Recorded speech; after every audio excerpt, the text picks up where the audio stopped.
given who our guest is this hour, that it was quite possible that you might learn more about your religion, much about history, than you have in your entire life. My guest this hour is Anthony T. Browder,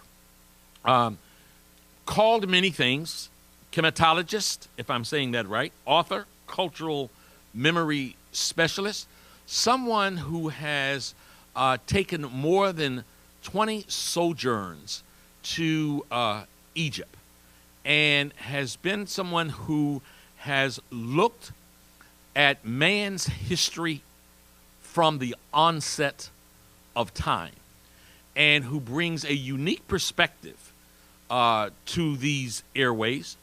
Dr. Browder, thank you. I'm going to call you Dr. Browder. Thank you so much for joining us here. It's a pleasure to be here, Rocky, and I look forward to a stimulating discussion. Well, let's start. I'm going to ask each of my guests here, because I find this a fascinating subject. I asked Dr. Ben Carson, who I have tremendous respect for, the pediatric neurosurgeon from Johns Hopkins, who was our guest last year. Absolutely brilliant. I asked him the question. I said that in the Bible, it talks about Jesus as having hair like lamb's wool and hands and feet like burned brass. Mm-hmm.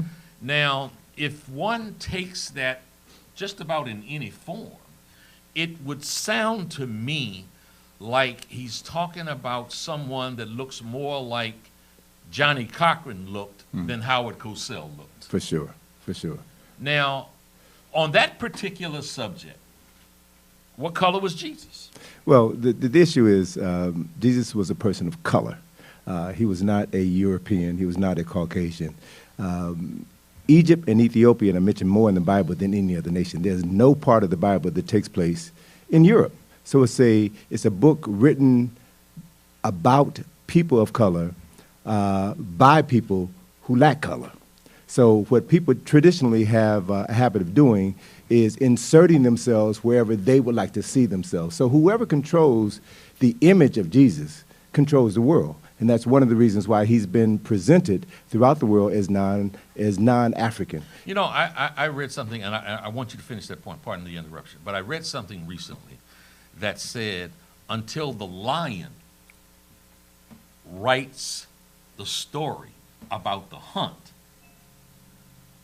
until that time, the hunter will always be glorified. Exactly. You know, one of the mistakes that we make is believing that everyone who has written the Bible was writing the Word of God. There's no truth to that. One of the other mistakes we make is now you make that in itself is an inflammatory statement to folks who approach this world, that the Bible is the inerrant, literal 100% Word of God. That's not true.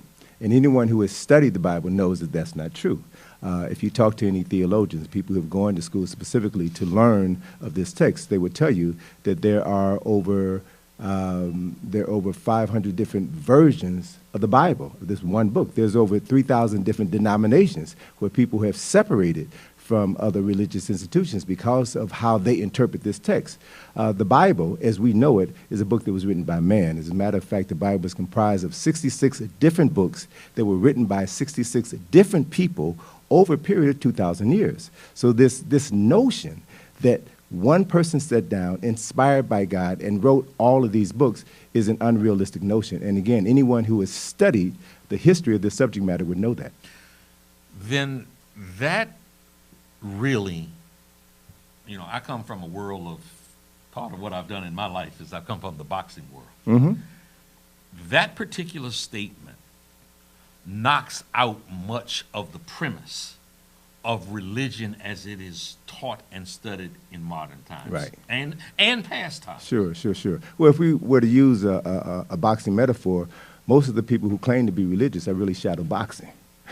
Shadow boxing.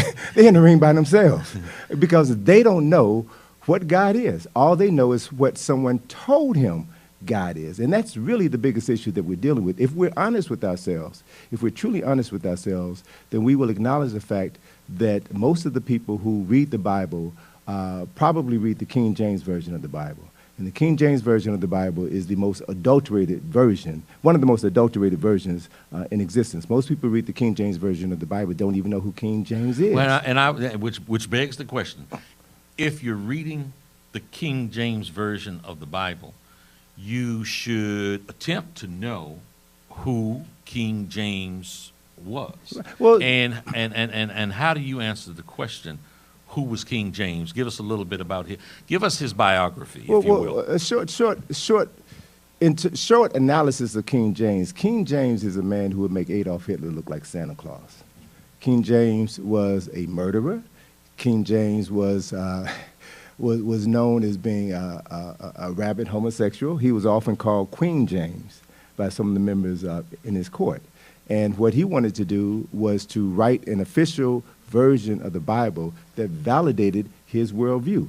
King James comes out of the Church of England, and the Church of England was established because the King of England didn't feel it was necessary for him to take directions and instructions from the Pope.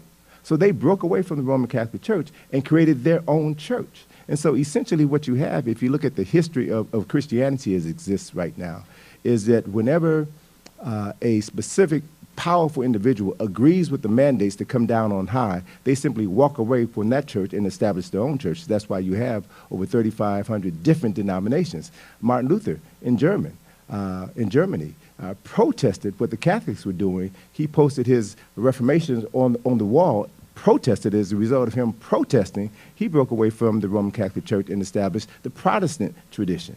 And so within the Protestant traditions, you have various streams. So you've got all of these people who say that they follow the same book, but they all interpret that book differently.